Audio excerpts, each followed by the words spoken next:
When we are in a survival situation, we will always have limitations. Limited food supply, limited water, limited tools. We are limited to what we can carry and take with us. Whether a backpack or a bug-out vehicle, everything has a limitation. So what happens when the limit is met? Do we panic? Do we give up? Do we allow these dangerous emotions dictate our demise? Or do we take them on and win the fight? If we take them on and overcome them in order to survive, then how do we do that? Well, if you're preparing for it and you call yourself a prepper, then you should be doing it now. If you think you can get all the gear you have stored in your home into a rucksack or a bug-out vehicle and you head into a remote area or wilderness, eventually you're going to have to work tirelessly in order to survive. Any long-lasting survival situation will always be met with high demands. Keeping calm and overcoming anxiety, fear and panic is a must. It's the first battle. What you want to have as your best friend is patience and rationality.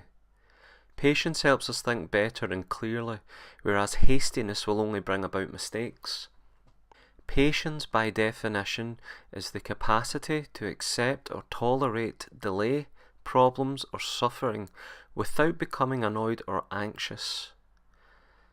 Similar words related to that are forbearance, tolerance, restraint,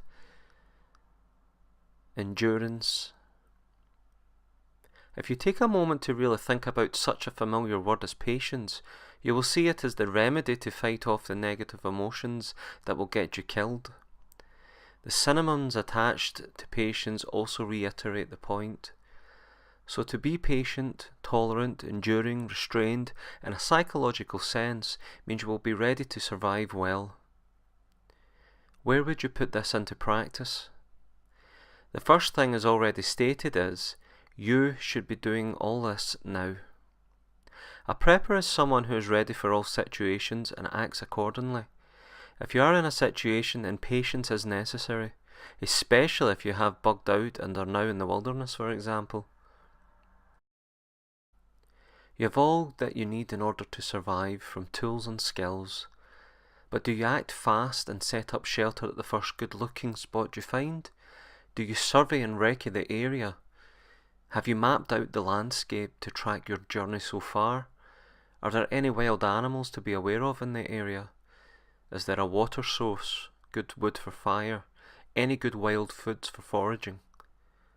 Did you scout the area for any threats or bug-out locations to move to quickly? Are you sure you are alone? Making a hasty decision and setting up shelter and fire would give your location away, whereas knowing your environment will keep you well alert and calm. What happens if you are in a situation that has many people about? Some stand out as they are confrontational. They are panicked and afraid. They have nothing but their brute strength and aggressiveness. Perhaps some have gathered with them in order to feel safer together. You already identify their state of mind as dangerous to both themselves and to you. But again, it's best to remain patient and blend in. Be the grey man. Will they be stupid enough to eat and drink everything they have very quickly? Will they then be using violence to get more supplies from others? Maybe they will succeed, but as supplies in the area run out quickly, what will they do then? They will be losing energy, they will be becoming more weak, whereas they haven't noticed you standing out from the crowd. You have been tolerant of them and others around, yet you have not been confronting them. You have been patient and thinking of the situation like a game of chess, thinking of the many moves ahead. That superior attitude, thinking smart and being patient, will allow you to keep assessing them with a clear and calm mind, waiting for the pristine moment to counteract them. Eventually they will come to you, but hopefully you are the last person they target, as you haven't stood out from the crowd.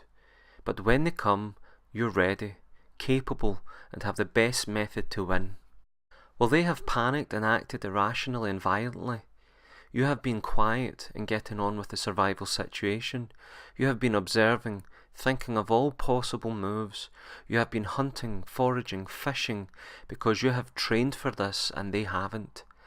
You will have the energy and strength and they won't. That victory of your will not only help you survive, but will bring the right people along with you. Patience and survival go hand in hand. The SAS motto, train hard, fight easy. Adapting this now in life is the best thing you can do for when it's a SHTF situation. I'm not talking about stockpiling food and water. Again, there is a limit with this.